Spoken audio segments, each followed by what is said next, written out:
Telefon g'iybatxona bo'lib qoldi hozir. Aytay mana o'ynab o'tirishdi. O'chirib qo'yinglar mana telefonlarni. G'iybatxona bo'lib qoldi mana telefon. Bee'tibor bo'lib qoldik. Mana oldin yoshlardan xafa bo'lardik, telefon o'ynaydi deb. Ha?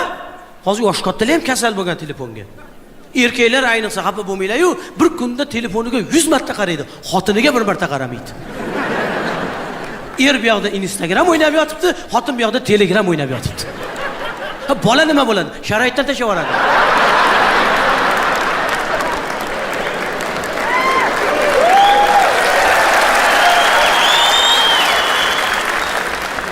Ju balo bo'ldi bu. Oldin yoshlardan xafa bo'lardik. Hozir kampirlar chollar birga vaqt Instagramga kirishdi. Bir onaxon telefon o'ynab o'tirganmiz. Kallasini ko'tarmasmish telefondan. O'g'li kirib kelib, "Oyijon, men keldim." Choyini ichib yotibdi ona. "Oyijon, men keldim. Oyijon, men keldim." Qattiq yursan bemahalda debdi. Hali yigit ham senga kel. "Oyijon, men armiyadan keldim, oyi. Men desa, qachon ketding bolamdirmi? Shu darajada bee'tibor bo'lib qoldik. Mehr oqibat yo'q bo'lib ketdi azizlar. Mehr oqibat yo'q bo'lib ketdi. Oldin uyingizga kelib to'yga aytardi, qo'lingizga taklifnoma berardi to'yimga borgin deb. To'g'rimi? Eng yaqin do'stim, bitta mahallada turamiz. Uchta uylarida turadi mendan. 48 metr oramiz. To'yiga taklifnomani Telegramdan tashlab yuboribdi. Ana oqibat. Men ham bopladim. $100 rasmga oldimda Telegramdan tashlab yubordim.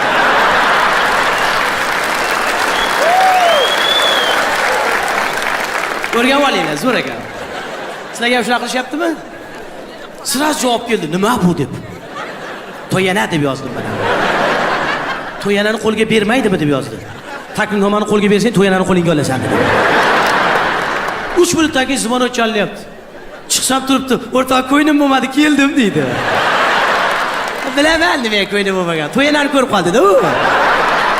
To'yani ham qarzda endi. U to'y qaytarish kerak uni ham. Birovdan olib ketavermaysiz, to'g'rimi?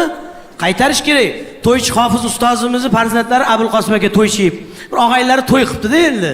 To'y qilgan ekan, endi to'yana bilan boribdilar edi. To'yana bilan borib tabriklabdilar. Keyin Abul Qosim aka to'y qilibdilar. Haligi o'rtog'i qop-quruq kelibdi-da, qop-quruq kelibdi. Yana o'rtog'i to'y qilibdi. Abul Qosim aka yana to'yana boribdilar. Abul Qosim aka yana to'y qilsa, bu yana qop-quruq kelibdi. 3-marta to'yga aytgan ekan, Abul Qosim aka kaptar olib boribdilar haligi odamga. To'yanaga kaptar, kabutar. Bu nima desa, to'y egasi ham to'yana debdi senga debdi. Kaptarda boshqa to'yana yo'qmi desa, bundan boshqa narsa qaytmayapti-yu turmush.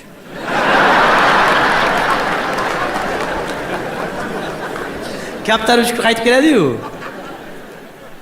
O'shaning uchun men bitta narsaga xursand bo'laman, yaxshi ham qiziqchi ekanman deyman, yaxshi ham qiziqchi ekanman deyman. Telefoninglarni o'chirib mana. O'chirib qo'ying telefoningizni aka. Desam o'chirib qo'yadi-da. Teatrga kirdim. Teatr aktyorlariga rahmim kelib ketdi. Ular qanaqa telefoningni o'chir deb aytadi.